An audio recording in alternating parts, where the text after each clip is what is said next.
استخارہ کرنا. حدیث میں آتا ہے کہ حضور صلی اللہ علیہ وسلم صحابہ کرام کو استخارہ کی دعا اس طرح سکھاتے تھے جیسے قرآن کی سورت کو سکھائی جاتی. قرآن مجید کی سورت سیکھنا کیوں ضروری ہے؟ کیونکہ اس کے بغیر نماز ہی نہیں ہوتی. آپ نماز میں سورت فاتحہ نہ پڑھیں تو نماز ہی نہیں، اور سورت فاتحہ کے بعد کوئی اور سورت نہیں ساتھ لگائیں تو آپ کی نماز نہیں ہوگی، اور نماز نہیں تو دین ہی نہیں. نماز دین کا ستون ہے، نماز دین کی پہچان ہے. کوئی شخص اپنے آپ کو مسلمان کیسے کہہ سکتا ہے اگر وہ اللہ تعالیٰ کی یہ بات مانتا ہی نہیں، اس کے آگے جھکتا ہی نہیں، وہ بلائے تو آتا ہی نہیں. یہ 5 وقت بلاوا آتا ہے، آؤ اللہ کی طرف، حی علی الصلاۃ، حی علی الفلاح. کتنی مسجدیں پکار رہی ہوتی، آؤ نماز کی طرف، آؤ کامیابی کی طرف. لیکن کچھ لوگ پرواہ نہیں کرتے کہ انہیں کوئی پکار رہا ہے، اور ہر دفعہ ان کی غیر حاضری لگ جاتی. اور پھر ایک دن آئے گا کہ اللہ کے ہاں وہ غیر حاضری رجسٹر پیش کیا جائے گا کہ یہ بلانے پر بھی نہیں آئے تھے. آپ دیکھیے کہ اگر ہمیں کوئی بلائے، 1 دفعہ بلائے، 2 دفعہ بلائے، 3 دفعہ بلائے، اور ہم جائیں ہی نہ، اس کے ساتھ ہمارے تعلقات کیسے ہوں گے؟ پھر اگر ہم اس کو بلائیں گے تو وہ آئے گا. اللہ مہربان ہے، وہ پھر بھی ہماری دعا سن لیتا ہے. لیکن اگر وہ نہ سنے تو اس کا حق ہے، نہ سنے بے شک. کیوں؟ اس لیے کہ جب اس نے ہمیں بلایا تھا کہ میری عبادت کے لیے آؤ، حالانکہ اس کو ضرورت بھی کوئی نہیں، ہمارے ہی فائدے کے لیے ہم کو بلایا تھا، تو ہم حاضر نہیں ہوئے. اب اگر ہم اس کو بلاتے ہیں اور وہ ہماری دعا نہ سنے تو وہ ظالم نہیں. ظلم ہم نے خود اپنی جان پر کیا کہ اللہ سے کوئی تعلق نہیں رکھا. تو بہرحال ہم سب کے لیے لازم ہے کہ ہم اللہ تعالیٰ کی طرف رجوع کریں، خوشی میں بھی غمی میں بھی اللہ کو پکاریں. بات صرف اتنی ہے کہ ہم عام طور پر صرف غم کی حالت میں، دکھ کی حالت میں، مشکل میں، فکر مندی کے وقت اللہ کو پکارتے ہیں، لیکن جب اچھے حالات ہوتے ہیں تو اللہ کو بھول جاتے ہیں. جو 4 نمازیں پڑھتے تھے وہ بھی چھوڑ بیٹھتے ہیں. کوئی شادی ہو، کوئی فنکشن ہو، پارٹی ہو، پکنک ہو، کتنے لوگ نماز پڑھتے ہیں. خوشی کے موقعوں پر عموماً لوگ ایسی مستی میں آتے ہیں کہ نماز چھوڑ دیتے ہیں، حالانکہ وہ تو نہ خوشی میں معاف ہے نہ غمی میں معاف ہے. تکلیف ہے پھر اللہ کی طرف کچھ نہ کچھ رجوع کر ہی لیتے ہیں. تو بہرحال بات ہو رہی تھی استخارے کی. بہت سے لوگ استخارے کے معاملے میں غلط فہمی کا شکار ہیں. ان کو یہ نہیں پتا کہ استخارہ ہے کیا چیز، صرف سنی سنائی پر عمل کر رہے ہوتے ہیں. تو استخارہ کا لفظی مطلب ہوتا ہے خیر مانگنا، اللہ سے خیر کی دعا کرنا کہ یا اللہ جو کام ہم کرنے جا رہے ہیں اس میں خیر ہو، بھلائی ہو، اس کا انجام اچھا ہو. تو کوئی بھی جو اہم کام زندگی میں ہوتا ہے، مثلاً کاروبار ہے، شادی ہے، سفر ہے، اور اسی طرح کے اہم فیصلے ہوتے ہیں، کوئی جائیداد کی خریداری ہے، تو اس سے پہلے 2 رکعت نفل نماز پڑھی جاتی، اور نماز پڑھنے کے بعد دعائے استخارہ پڑھی جاتی. جیسے دعا مانگتے ہیں ہم، یہ دعا استخارے کی خود نبی صلی اللہ علیہ وسلم نے سکھائی. کیسے؟ جیسے قرآن کی سورت سکھاتے تھے. اتنی اہم چیز ہے، اتنی اہم دعا. ہر انسان کی زندگی میں ایسے بہت سے معاملات پیش آتے ہیں جن میں فیصلہ کرنا بڑا مشکل کام ہو. رشتہ دیں یا نہ دیں، یہ بزنس شروع کریں کہ نہ کریں، یہ گھر خریدیں کہ نہ، یہ بیچیں کہ نہ. دل میں تردد اور ملال اور ایک خلل سا رہتا ہے. تو اس کا حل کیا ہے؟ اس سے چھٹکارا کیسے پائیں؟ کس پہ بھروسہ کریں؟ کس سے مشورہ کریں؟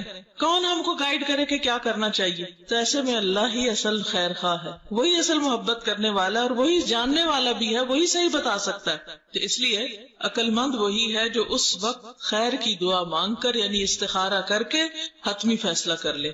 امام ابن تیمیہ کہتے ہیں جس نے اللہ سے استخارہ کیا اور مخلوق سے مشورہ کیا، یعنی اللہ سے بھی مشورہ کرو، اللہ سے بھی دعا کرو، اور بندوں سے بھی مشورہ کرو، ڈسکس کرو، اور اپنے کام میں ثابت قدمی اختیار کی، پھر اس کام میں جلد بازی نہ کی، یعنی صبر سے کام لیا، بس فوراً نہیں، دعا کی، ذرا سا انتظار کیا، اور پھر فیصلہ کیا، غور و فکر کے بعد فیصلہ کیا.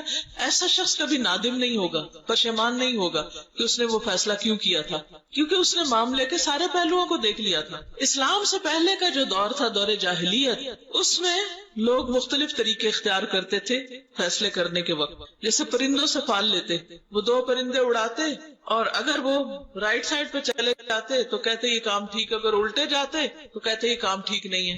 اسی طرح نجومیوں اور کاہنوں کے پاس جاتے تھے، ان سے پوچھتے تھے، قرآن اندازی کرتے، قیافہ شناسی کرتے، تیروں کے ذریعے قسمت کا حال معلوم کرتے. لیکن اسلام نے ان سارے خود ساختہ طریقوں کی بجائے بندوں کو اپنے رب سے مشورہ کرنا سکھایا۔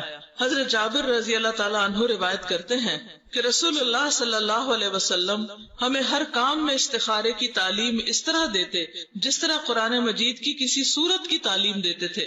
آپ فرماتے، تم میں سے کوئی شخص جب کسی کام کا ارادہ کرے تو فرض کے علاوہ 2 رکعتیں نماز پڑھے اور یہ دعا مانگے، اور پھر استخارہ کی دعا۔ استخارے کی دعا کا مطلب کیا ہے؟ اے اللہ، بے شک میں تجھ سے تیرے علم کے سبب خیر طلب کرتا ہوں، نہیں تجھے پتا ہے تو مجھے بھلائی سے نواز، تیری قدرت کے سبب تجھ سے طاقت مانگتا ہوں، تو طاقت والا ہے، مجھے بھی طاقت دے کہ میں صحیح فیصلہ کروں اور کچھ کر سکوں، اور تیرے فضل عظیم کا طلبگار ہوں کہ بے شک تو ہی قدرت رکھتا ہے اور مجھے کوئی قدرت نہیں، تو علم رکھتا ہے میں کچھ نہیں جانتا، تو تمام چھپی ہوئی باتوں کا جاننے والا ہے، یعنی غیب اور راز تیرے علم میں ہے۔ اے اللہ، اگر یہ کام یعنی جس کے لیے میں استخارہ کر رہا ہوں تیرے علم کے مطابق میرے دین، معاش یعنی کاروبار اور کام کے انجام کے اعتبار سے میرے لیے بہتر ہے تو تو اسے میرے مقدر کر دے، میری قسمت میں کر دے، اور اسے میرے لیے آسان کر دے، پھر اس میں میرے لیے برکت پیدا کر دے، مبارک کر دے، اس کو کوئی رشتہ ہے، کاروبار ہے، اس کو مبارک بنا دے۔ اور اگر تو جانتا ہے کہ یہ کام میرے دین، معاش یعنی کاروبار اور کام کے انجام سے برا ہے تو اسے مجھ سے دور کر دے اور مجھے بھی اس سے دور کر دے، یعنی پھر میں یہ کام نہ کروں، اور جہاں بھی خیر ہو اسے میرا مقدر بنا دے، پھر مجھے اس پر راضی کر دے، یعنی اگر خیر ادھر ہے تو یہ ہو جائے، یہاں خیر نہیں تو جہاں خیر ہے مجھے ادھر موڑ دے، میرا دل اس طرف کر دے، مجھے وہ راہ دکھا دے۔ تو یہ دعا اگر قبول ہو جائے بندے کی تو یا تو جو اس کام میں وہ استخارہ کر رہا ہے وہ بہتر ہے تو وہی ہو جاتا ہے اور اس میں فائدہ ہو جاتا ہے انسان کو، یا پھر یہ ہے کہ انسان کا دل اس سے اٹھ جاتا ہے یا کوئی سبب بن جاتا ہے اور وہ کام نہیں ہوتا۔ تو اس دعا میں پہلے اللہ تعالیٰ کے علم کا ذکر ہے کہ تو بڑا علم والا ہے، قدرت کا اقرار ہے کہ تیری طاقت اور قدرت بہت بڑی، پھر اپنی کم علمی اور عاجزی کا اظہار ہے کہ اللہ مجھے تو کچھ پتہ ہی نہیں، تو جانتا میں نہیں جانتا، قدرت تیری ہے میری نہیں ہے۔ تو دعا کی قبولیت میں یہ بڑا اہم فیکٹر ہے کہ انسان دعا مانگتے وقت اپنی عاجزی اور بندگی اور بے بسی کا اظہار کرے، اور پھر اللہ تعالیٰ سے یہ التجا کرتا ہے انسان کہ اللہ تو اپنے خاص فضل کی وجہ سے مجھے صحیح فیصلے کی توفیق عطا کر۔ خاص طور پر جس چیز میں استخارہ کیا جاتا ہے وہ شادی کا معاملہ ہے، جس میں استخارے کی تعلیم نبی صلی اللہ علیہ وسلم نے خود دی ہے۔ حضرت ابو ایوب انصاری رضی اللہ تعالیٰ عنہ روایت کرتے ہیں، آپ کو معلوم ہے نا ابو ایوب انصاری کون تھے؟ حضور صلی اللہ علیہ وسلم کے میزبان تھے، مدینہ میں ان کے گھر کے آگے اونٹنی رکی تھی اور آپ وہاں تشریف لے گئے تھے۔ تو ان سے روایت ہے کہ رسول اللہ صلی اللہ علیہ وسلم نے فرمایا، منگنی کے ارادے یعنی پیغام نکاح کو لوگوں پر ظاہر نہ کرو، یعنی اگر کہیں سے پروپوزل آیا ہے تو ہر ایک کو بتانا نہ شروع کر دو، اس کو چھپاؤ جب تک کوئی فائنل فیصلہ نہیں ہو جاتا، کیونکہ بعض اوقات کوئی اچھا رشتہ آتا ہے جب نظر بھی لگ جاتی، یا یہ ہے کہ اور جو حاسد ہوتے ہیں وہ باتیں کر کے ادھر ادھر خرابی کر دیتے ہیں، رشتہ ہونے نہیں پاتا۔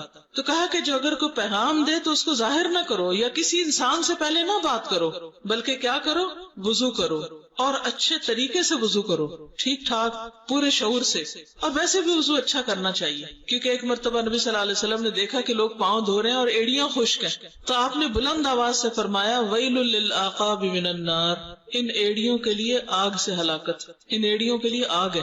یہ کیسا وضو ہے کہ جس میں بس ایسے ہی پاؤں آگے کیے، دھویا اور پیچھے سے ایڑیاں خشک، نہ ملا نہ دھویا نہ دیکھا نہ گیلا کیا۔ تو ہر نماز میں اچھی طرح وضو کرنا چاہیے، لیکن استخارے میں اور ذرا دھیان سے، توجہ سے، تاکہ دعا میں دل لگے۔ اور نماز پڑھو جو اللہ نے تمہارے لیے لکھی ہے، یعنی 2 رکعت پڑھو یا 4 پڑھو، جتنی پڑھنی ہے پڑھ لو، کوئی 2 ہی کی شرط نہیں ہے۔ پھر اپنے رب کی تعریف کرو، حمد و ثنا کرو، اس کی بزرگی بیان کرو، پھر کہو، اے اللہ، بے شک تو قدرت رکھنے والا ہے اور میں قدرت نہیں رکھتا، تو جانتا ہے میں نہیں جانتا، اور تو ہی تمام غیبوں کا علم رکھتا ہے۔ پس اگر تیرے نزدیک اس رشتے میں جس کا نام فلاں ہے، یعنی نام لیا جائے اس بندے کا یا بندی کا، میرے دین، میری دنیا اور میری آخرت کی بھلائی ہے تو اسے میرا مقدر کر دے، اور اگر اس کے علاوہ کوئی اور میرے دین اور دنیا اور آخرت کے اعتبار سے بہتر ہے تو اس کا میرے حق میں فیصلہ کر دے، یعنی پھر میرا رشتہ وہاں کروا دے، یا فرمایا میرا مقدر بنا دے، یعنی جو بندہ میرے حق میں اچھا میرے مقدر میں اس کو کر دے۔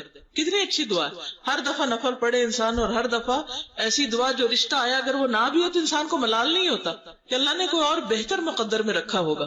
کیونکہ ہم اچھے کی دعا مانگ رہے ہیں، اور ہر چیز کا ایک وقت ہوتا ہے، اپنے وقت پر آ کر وہ چیز ہو جاتی ہے، ہم جلدی بچاتے ہیں کہ جلدی ہو جائے۔ حضرت یوسف علیہ السلام جن کے پیچھے بہت سی عورتیں پڑ گئی تھی تو بڑے پریشان ہو گئے، انہوں نے دیکھا کہیں کوئی ٹھکانا ہے ہی نہیں کہ میں اپنا ایمان بچاؤں، تو انہوں نے اللہ تعالیٰ سے دعا کی، رب السجن احب الی مما یدوننی الیہ، اللہ میرے نزدیک میرے لیے تو جیل ہی اچھی اس چیز سے جس کی طرف یہ سب مجھے بلا رہے ہیں۔ تو بہرحال اللہ نے ان کی دعا قبول کر لی اور لوگ